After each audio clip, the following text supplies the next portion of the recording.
네, 정치권 관심 뉴스 짚어보는 포커스 나이트 시간입니다. 오늘은 장성호 전 건국대 행정대학원장 그리고 박창환 장한대 특임교수와 함께하겠습니다. 두 분 어서 오십시오. 네, 안녕하세요. 안녕하십니까? 네, 한동훈 신임 대표 측으로부터 거취 압박을 받아오던 친윤계 정점식 정책위의장이 오늘 자진 사퇴했습니다. 관련 발언들 먼저 듣고 이야기 나누겠습니다. 인선은 당대표 권한이죠. 저는 우리 당이 변화해야 되고 변화하는 모습을 신속히 보여달라는 지난 전당대회에서의 당신과 민심을 따르지 않을 수 없습니다. 시간부로 국민의힘 정책위 의장직에서 사임하고자 합니다. 앞으로 의원총회의 추인을 받아서 선출된 부임 정책위 의장께서 추경호 원내대표와 함께 국민의힘 국회의원들을 잘 이끄셔서 2년 후에 있을 지방선거 그리고 3년 후에 있을 대통령 선거에서 꼭 승리하여 정권 재창출의 기틀을 마련해 주시기를 기대합니다. 결국은 우리 당의 분열을 막기 위해서는 제가 사퇴하는 게 맞겠다라는 생각을 가지고 오늘 이 자리를 마련하게 되었습니다. 그 이전에는 제가 어느 누구로부터도 저희 거취에 대해서 이야기를 들어본 적이 없습니다. 네, 정점식 정책위의장, 당의 변화와 민심을 강조한 한동훈 대표 발언 이후에 결국 자진 사퇴를 했습니다. 우회적 압박 전략에 통했다고 봐야 되나요? 글쎄 이것을 저는 이제 압박 전략이라고 할 수도 없고 길게 봐야 된다고 봅니다. 뭐 근본적으로 보면은 예. 집권당이 성공해야 되지 않겠습니까? 그렇기 때문에 비대위 체제를 내리고 당대표 선거를 치열하게 치러서 한동훈 당대표가 당선이 됐고 예. 한동훈 당대표로 하여금 변화와 당 쇄신의 드라이브를 걸어야 된다는 것이 당원과 민심에 기반한 명령이다 이렇게 생각을 하기 때문에 예. 뭐 정점식 정책위 의장이 처음에는 사퇴할 의사가 없었던 것처럼 보였지만 예. 오늘 일단 자진 사퇴를 하지 않았습니까? 예. 그것은 운영의 묘를 살리고 집권당을 살리기 위한 그리고 선당후사 정신으로 물꼬를 튼다. 이런 핵심적인 키워드가 있고 예.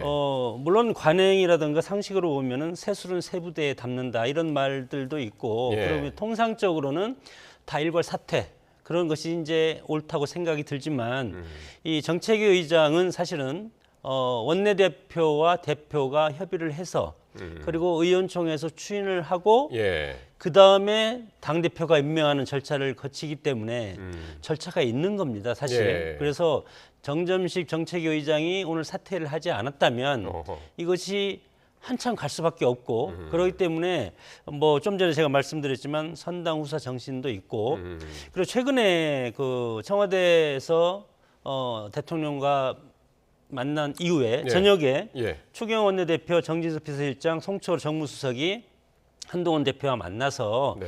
그때 이제 그런 말이 오갔다고 그러지 않습니까? 유임 포용 예. 이런 말이 오갔기 때문에 이것이 언론을 통해서 퍼져 나가니까 혹시 이것이 대통령의 당무개입으로 더 퍼질 가능성이 크기 때문에 아하. 정점식 의장은 예. 선제적으로 본인이 사퇴 카드를 던졌다고 봅니다. 아, 그렇군요. 선당 후사의 정신을 가지고 사퇴를 결심한 것 같다라고 이제 말씀하셨고 어떻게 보셨습니까? 그러니까 저는 뭐 버티다가 험한 꼴 당하기 전에 이제 그만둔 거다 이렇게 봐야 될 것 같아요. 예. 뭐 우회적 압박이 아니라 대놓고 압박했죠.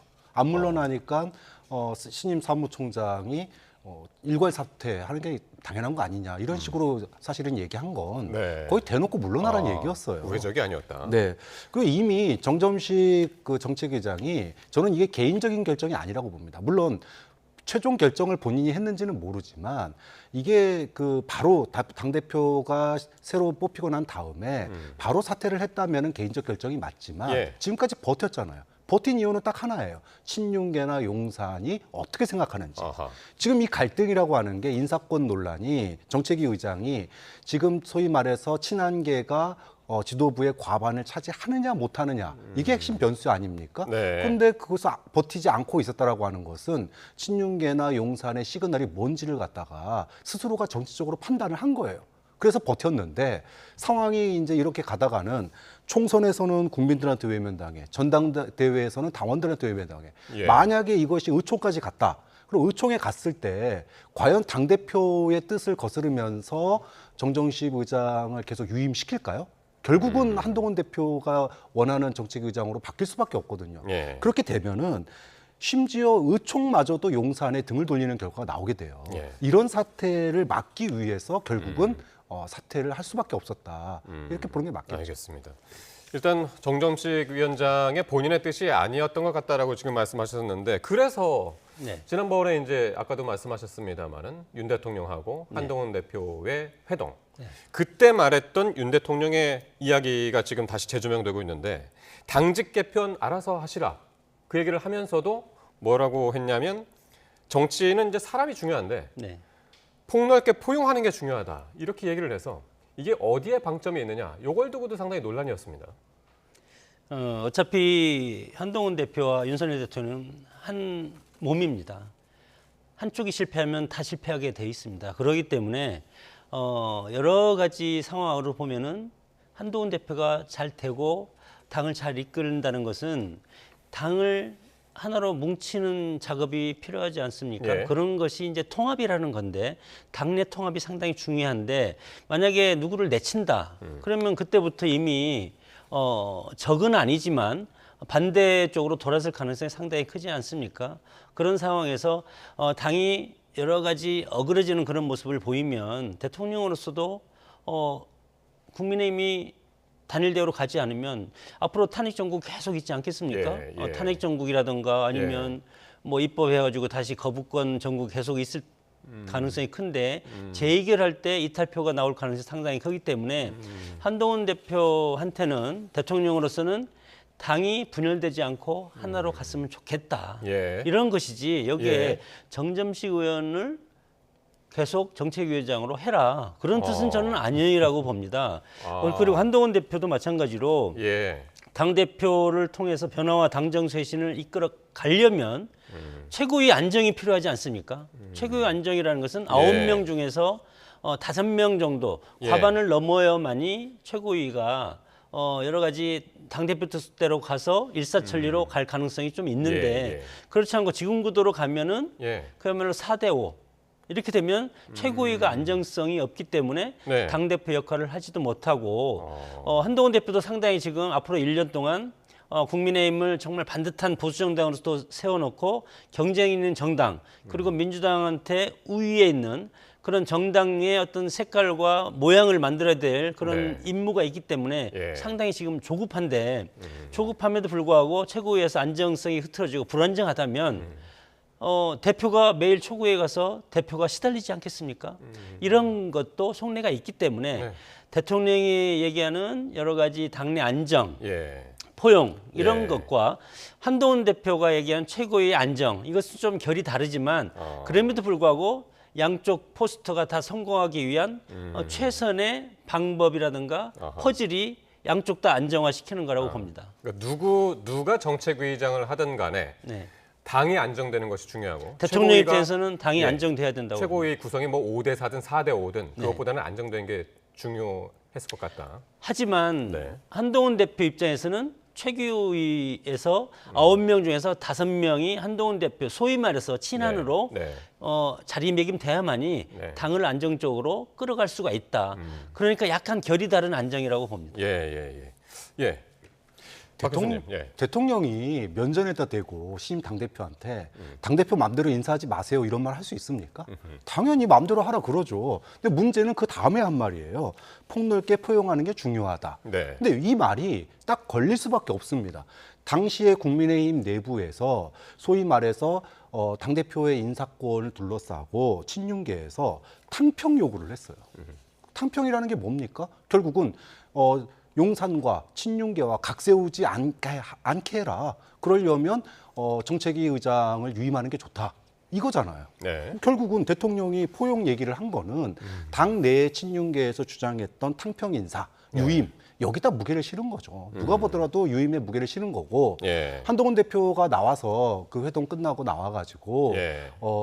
인사권은 뭐 본인에게 있다. 이렇게 얘기를 한 것도 결국은 여기에 대한 본인의 어떤 그 입장을 예. 우회적으로 표명한 거기 때문에 뭐 서로 칼 들고 싸우지만 않았지. 예. 그 말 속에는 예. 뭐 한 대표의 인사권을 좀 자제하는 게 어때요라는 얘기고 예. 한 대표는 그래도 저 인사권 할 겁니다. 이렇게 사실은 그 주고받는 윤한 갈등이 그 안에 숨어 있었다 이렇게 보는 게 맞다고 그러니까 봐요. 어쨌든 뭐 오늘 한동훈 대표 측 요구대로 뭐 사퇴는 했지만 좀 깔끔하지 않은 느낌이 뭐냐면 오늘 정점식 위원장이 사퇴 기자간담회에서요. 당 대표가 정책위의장 면직권을 행사할 수 없다라고 강조를 했습니다. 이건 어떤 의미입니까? 지금 정당이 원내 정당하고 기존 정당 두 가지로 나눠지지 않습니까? 네. 당에서도 마찬가지로 당헌 당규를 보면은 원내 정당에서는 원내 대표와 정책위 의장이 있습니다. 그리고 당 보면 대표하고 사무총장이라든가 네. 그리고 여의도연구원장 이렇게 나눠져 있기 때문에 예. 이것은 당 대표가 원내에 있는 원내 대표하고 정책위 의장을 임명할 권한은 있지만 권한을 하기 위해서는 예. 원내대표의 동의가 중요하고 두 분이 협의해서 한 명을 결정한 다음에 그리고 결정권은 원내 의원들이 결정하는 겁니다. 의원총회에서 투표를 추인을 통해서 받아야 되니까. 하든지 아니면 박수로 추인을 받든지 예. 통상 뭐 정책위의장은 원내대표와 대표가 결정을 했기 때문에 이제 박수로 추인을 하는 건데 그렇게 하지 않으면 이제 투표라도 해야 되지 않겠습니까? 예. 그런 차원에서 지금 아주 일가를 하고 이제 나갔는데 네. 그러면서 또 뭐 2년 뒤 지방선거 얘기를 하지 않습니까? 네. 그렇기 때문에 한동훈 대표가 지방선거 이후에까지는 있지 않을 것이다. 그런 뉘앙스가 이제 있다고 해석도 하는 네. 언론도 있지만 그런 식으로 해서 오늘 마지막으로 하면서 알겠습니다. 뒤끝있게 저는 이제 사퇴를 하신 거지 않을까 이렇게 생각이 듭니다. 뒤끝이 있었다. 네. 예. 어쨌든 이렇게 하면 어쨌든 이제 정책위의장 다음 정책위의장이 누구냐 여기에 또 이제 관심이 쏠리는데 어쨌든 과정이 좀 복잡합니다. 그냥 딱 지명해가지고 되는 것도 아니고 전체 이제 의원총회에서 이제 추인을 받아야 되는 그런 과정들이 있는데 이것도 녹록지 않은 것 같은데 누가 될까요? 어떤 인사들을 할까요? 일단 한동훈 대표 입장에서 생각을 해보면은 네. 한동훈 대표가 어디서 지지를 많이 받았냐 하면 수도권 당협위원장들한테 굉장히 큰 지지를 받았습니다. 그리고 국민의힘이 영남에만 머무르면 영남당이 돼서는 안 된다. 네. 그리고 중도 확장성을 가지겠다라고 얘기를 해왔잖아요. 예. 그렇다면은 뭔가 수도권에 기반을 두고 또 그 수도권의 어떤 그 정책에 수도권 국민들이 원하는 또 예. 중도층이 원하는 예. 그런 것에 정책에 어떤 무게감을 실을 필요가 있다. 인사도 그렇고 내용도 그렇고 그렇게 본다 그러면은 지금 거론되는 인물들 가운데 예. 뭐 수도권 출신의 삼선 김성원 의원이나 이제 이런 분들이 될 가능성이 저는 있다고 봐요. 근데 그만큼 국민의힘의 어떤 체질 개선 이 예. 부분들에 아마 한동훈 대표로서는 무게를 실는 그런 인사를 할 가능성이 좀 있어요. 원외보다는 원내로 할 거다라고 보시는 거예요? 뭐 아무래도 이게 그 아까 말씀하셨지만 옛날에는 민주당 같은 경우에는 원내대표하고 정책위의장이 러닝메이트거든요. 예, 예, 예. 근데 그럴 정도로 입법 과정이라든지 이런 데서 굉장히 영향력이 있기 때문에 원외 인사가 그렇죠. 맡기에는 좀 지명직 어려운 최고위원도 면이 있죠. 있으니까 네, 뭐 원외 그렇죠. 같은 경우에는 네. 그죠? 알겠습니다. 자 여기까지 이제 그 말씀 나누고요. 다음 주제로 넘어갈 텐데요. 자 이진숙 방송통신위원장이 이제 취임 당일인 어제 공영방송 이사진 선임 절차는 좀 마무리했죠. 그런데 오늘 개혁신당을 제외한 야 6당이 이 위원장에 대한 탄핵소추안을 발의했습니다. 당장 여당의 반발이 거셉니다. 직접 듣고 오겠습니다. 민주당의 습관성 탄핵 중독증은 단 하루도 탄핵을 못 끊을 만큼 매우 심각한 것으로 보입니다. 1년 새 방통위원장을 3명이나 탄핵을 한다는 것은 심지어 신임 위원장 출근 첫날부터 탄핵을 하겠다는 것은 국정에 대한 폭력이자 테러입니다. 이진숙은 임명되자마자 불법적 2인 구성 상황에서 KBS와 박무진 이사 선임을 강행했습니다. 명백한 불법이자 노골적인 방송 장악 시도이자 민주주의에 대한 폭거입니다. 틈만 나면 자유민주주의를 외치던 윤석열 대통령이 언론 탄압과 방송 장악으로 자유민주주의를 말살하고 있습니다. 예, 이준숙 위원장 취임 하루 만에 사실 임명장은 오늘 받았습니다. 예, 오늘 야당이 이제 탄핵안 발의했는데 어떻게 보십니까? 글쎄 이제 그 선거라는 게 있지 않습니까? 네. 민주주의에 꽂히고 사실 대통령 선거라든가 국회의원 선거라든가 선거의 목적은 국가기구를 장악하기 위한 그것을 국민들한테 선택받아서 그것을 담보하기 위해서 하는 것이 선거이기 때문에 민주주의의 예. 꽃이라고 하는데 요즘 보면은 이제 민주당이 탄핵을 지금 남발하고 있지 않습니까? 그 윤석열 정부 들어서 18건의 탄핵을 지금 이제 시도하고 있는데 예. 물론 뭐 거기에서 다시 돌아오는 경우도 있고 뭐 다시 중단되는 경우도 있고 그렇게 있지만 자진 사퇴도 하고 그런 경우도 있지 않습니까?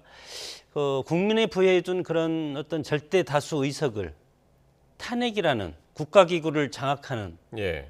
그리고 국가기구의 어떤 힘을 빼는 그런 데 쓰는 것이 과연 올바른 것인가 이런 것이 이제 전제적으로 저는 생각해 볼 수밖에 없고 예. 물론 민주당 입장에서는 이것이 탄핵의 어떤 수단이라든가 탄핵의 원인이라든가 이런 걸 제공했기 때문에 할 수 있다고 보지만 예. 지금 방송위도 마찬가지로 이동관, 김홍일, 이상인, 이진숙 4명 다 3명을 탄핵을 하려고 상정을 했고 그리고 이진숙 지금 위원장도 지금 상정돼 있지 않습니까? 예, 예. 24시간이면 내일 오후에 예. 탄핵이 이제 내일 결정이 표결한다고 하죠. 표결해서 이제 결정이 이제 될 가능성이 있는데 예.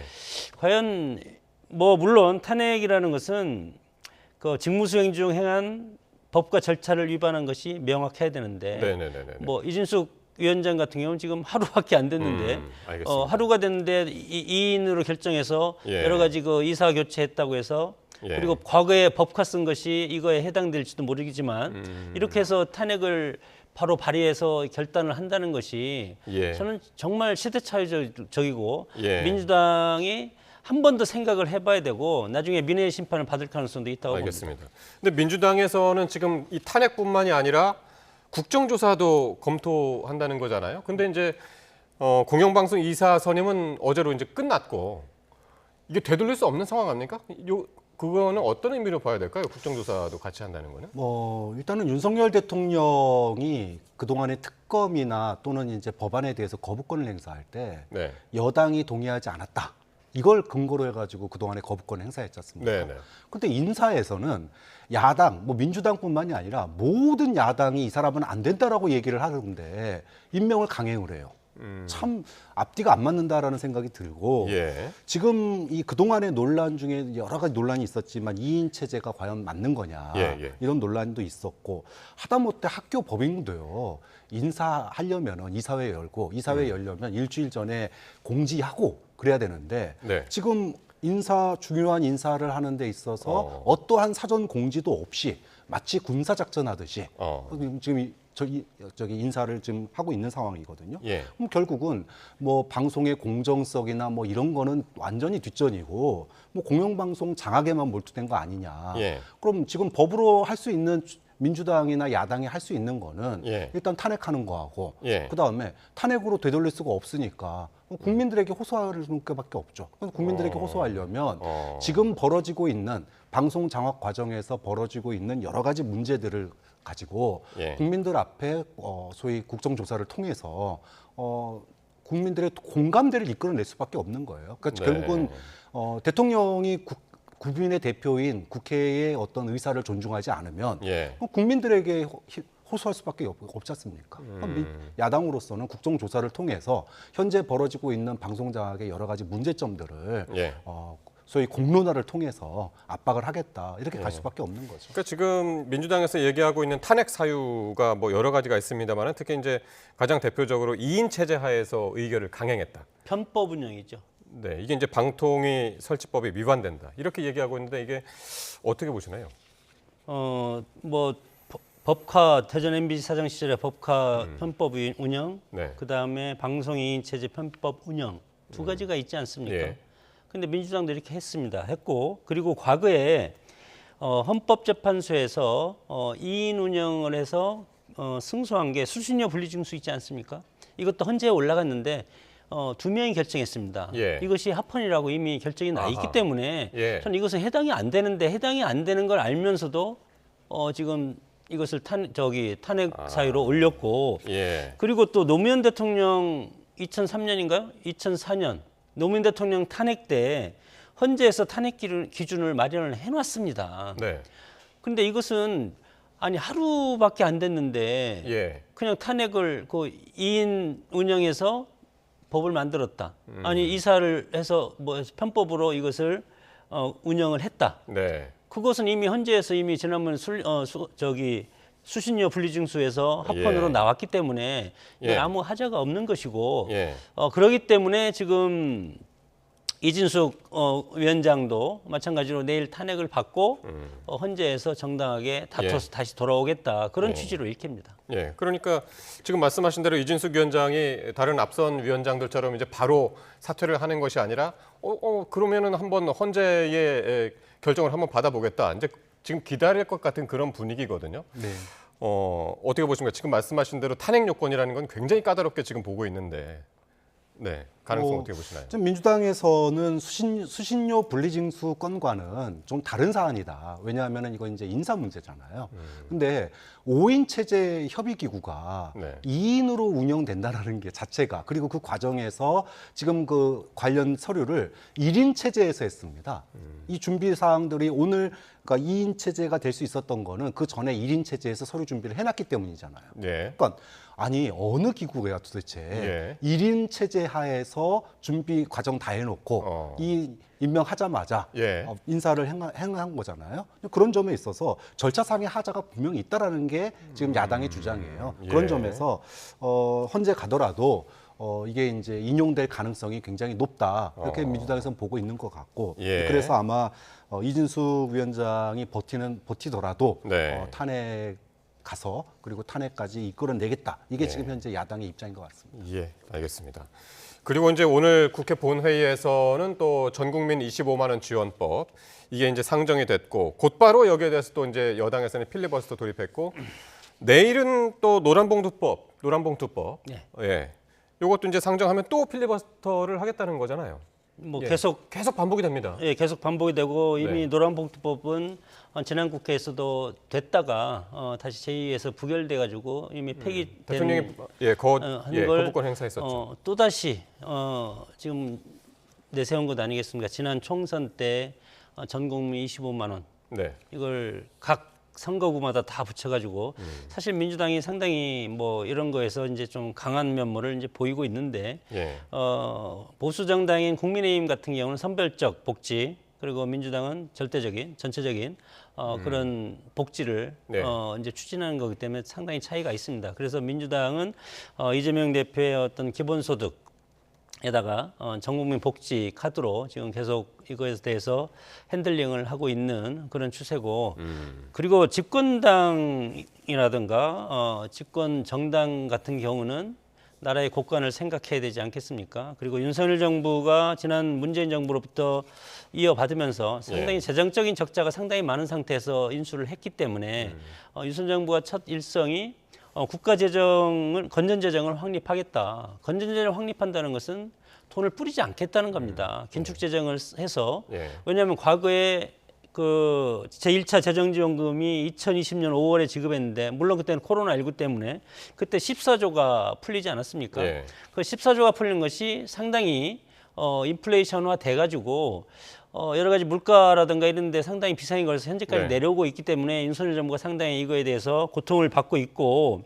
그리고 이번에 25만 원에서 차하위 계층은 10만 원을 더 줍니다. 그래서 4인 가족이면 25만 원이면 한 가구당 100만 원. 네. 그리고 차상위 가구는 140만 원까지 줄 수 예. 있기 때문에 이것이 13조나 17조 아하. 이 정도 되기 때문에 예. 지난해 우리 재정 적자가 얼마입니까? 87조 원입니다. 그리고 국가 부채가 지금 50%를 돌파했습니다. 예. 그렇기 예. 때문에 그럼에도 불구하고 그러면 이 13조라든가 14조를 예. 어디서 만들어내냐? 추경입니다, 추경. 예. 근데 지금 우리가 추경은 경기 침체가 아주 심각할 때 하는 건데 우리가 그렇게 경기 침체가 심각합니까? 예. 그건 아니고 알겠습니다. 물가가 오르고 고금리, 고물가가 있기 때문에 상당히 뭐 여러 가지 중소상인 예. 상공업자들 상당히 어려운 상태는 맞지만 네. 그럼에도 불구하고 경기 침체가 심각하지는 않기 때문에 추경을 하면 뭐를 발생해야 되냐면 국채를 발행해야 됩니다. 국채.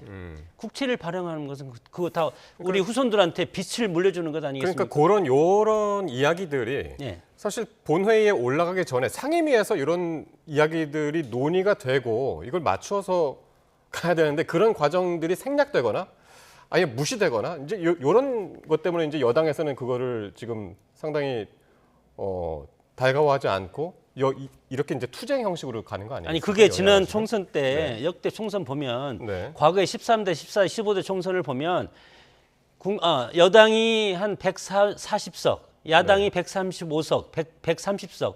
그러면 어느 정도 과반을 넘지 못하면 서로 예. 협의가 되는데 알겠습니다. 지금은 민주당이 108석이니까 네. 협의할 필요가 없는 겁니다. 얘기가 안 되는 겁니다. 그렇기 때문에 그냥 일방 통과 그리고 대통령이 예. 거부권 이렇게 되는 겁니다. 박 교수님. 이게 건전재정 얘기를 하시면 안 되는 게 지금 정부에서 상속세 최고 구간을 갖다가 50%에서 40%로 내리잖아요. 그러면 세입을 갖다가 줄이겠다는 거예요. 아니 걷어들이는 세금을 줄이면서 건전재정 얘기한다는 게 말이 됩니까? 두 번째, 지금 국민들에게 현금 뿌리겠다는 얘기가 아닙니다. 일종의 소비에 경기의 선순환을 이루겠다라는 거예요. 강제적으로 3개월 안에 다 써야 되는 겁니다. 현금 주는 게 아니라 일종의 쿠폰 같은 거죠. 그렇기 때문에 예. 경기의 선순환을 위한 하나의 방법인데 예. 이 방법에 대해서 그동안에 이제 여권이 무시로 일관을 했기 때문에 예. 여기까지 오게 된 거죠. 예, 알겠습니다. 이런 정말 법안의 구체적인 내용을 가지고 뭐 여기서 얘기해봤자 지금 뭐 아무 소용이 없죠, 사실은. 이건 상임위에서 했어야 되는 일인데 참 안타깝습니다. 자, 그리고 새 고용노동부 장관으로 지명된 김문수 후보자 이제 인사청문회 준비에 들어갔습니다. 그런데 김 후보자의 과거 발언들 때문에 과연 적임자냐 논란이 되고 있는데요. 김 후보자 그리고 야권 반응들 한번 직접 듣고 오겠습니다. 제가 노조 출신이고 제 아내도 노조 출신이고 우리 형님도 노조 출신이고 제 동생도 노조를 만들다가 감옥까지 2번 갔다 온 사람입니다. 그래서 반노조다 이런 말을 하는 분은 어떤 분인지 무슨 뜻으로 하시는 말씀인지 묻고 싶습니다. 파업엔 손배소가 답이라고 말씀하셨는데 그 입장 지금도 유지해 주시죠? 파업을 하는데 손해를 반드시 입게 되고 그 손해에 대해서는 책임을 지는 것이 마땅하다 이런 뜻입니다. 김문수 위원장께서는 경산의 위원장이라기보다는 아스팔트 보수의 일종의 전사처럼 활동을 하신 분이에요. 한마디로 극우 유튜버 그 이상도 이하도 아니셨던 분인데 그분이 어떤 말씀을 하시냐고 하면요. 쌍용차 노조는 자살 특공대라고 야유를 했어요. 그리고 노조는 머리부터 세탁해야 된다라는 보통 사람은 상상하기도 힘든 발언을 하신 분이에요. 그런 분을 어떻게 고용노동부 장관으로 임명하는지 저는 잘 이해가 안 됩니다. 예. 고용노동부 장관 후보자가 반노조, 반노동적이다 이런 지적이 있자 자신의 노동운동 전력을 강조하면서 반박에 나섰는데요. 이거 어떻게 보셨습니까? 저는 김문수 후보자가요. 과연 노동부 장관이 맞냐? 이건 뭐 경영자 장관 아니냐? 이런 생각이 들 수밖에 없습니다. 예. 그동안에 뭐 논란이 됐던 발언들이 한두 개가 아니에요. 가장 대표적인 걸로 뭐 무노조에 대해서 무노조 기업에 대해서 감동을 받았다. 예. 아니 세상에 노조가 없는 것에 감동받는 노동부 장관이 있을 수 있습니까? 예. 그러니까 저임금에 감동받고 참 예. 노동부 장관이라면 노동자들의 어떤 그 여건 개선 그리고 임금 개선 이런 것에 더 관심을 가져야 되는데 예. 무노조 저임금에 감동받는 노동부 장관이 과연 무슨 일을 할 것인가 뿐만이 아닙니다. 앞서 손배 얘기가 나왔는데 예. 노조 파업을 사실상 무력화시키고 제한하는 무소불위의 칼로 쓰이는 게 파업하면 손해배상 거는 거예요. 사실상 노동 3권을 가로막고 있는 대표적인 악법으로 사용되고 있는데 노동부 장관 후보자가 이거를 앞장서서 손배 카드를 갖다가 적극적으로 옹호한다? 이게 무슨 노동부 장관입니까? 네. 경영자 장관이지. 근데 사실 김문수 후보자를 지명했을 때 사실 야권은 물론이고 노동계의 반발을 예상을 했을 텐데 말이죠. 그 지명을 한 배경은 뭘까요? 최근에 이제 노란봉투법을 네.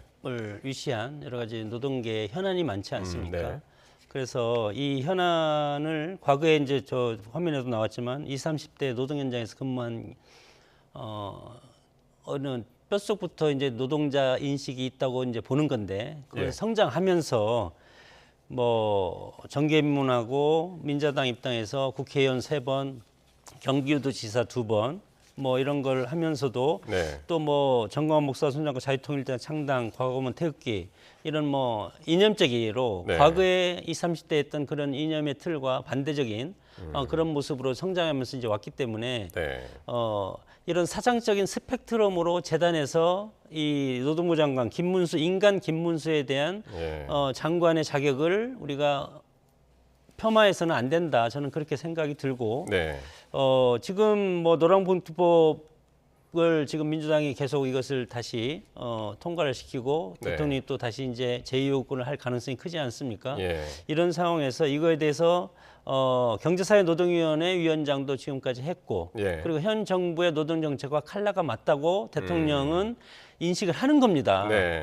대통령이 인식하는 것이 뭐 문재인 대통령 김일성주의자고 윤건영 의원은 종북주의자 이런 것을 보고 했겠습니까? 예. 그런 것은 아니고 우리 윤석열 정부의 알겠습니다. 어떤 노동 정책과 방향을 이해하고 그리고 그것을 대통령 대신 실천해 줄 인물이다. 예. 이렇게 해서 저는 내정을 했다고 봅니다. 예. 그러니까 윤석열 정부의 3대 과제, 뭐 연금 개혁, 교육 개혁과 함께 이제 노동 개혁이 들어가 있는데 그래서 이제 그거를 추진할 가장 적임자다라고 보고 있고 야당에서는 대화 타협에 과연 적임자냐 이제 그거에 대해서 의심을 하고 있고 말이죠. 지금 이제 어쨌든 인사청문회 준비 작업에 들어갔으니까요. 거기 인사청문회장에서 또 격한 또 논의가 있을 것 같습니다. 두 분 말씀 여기까지 듣겠습니다. 장성호, 박청환 두 분 교수와 함께했습니다. 고맙습니다.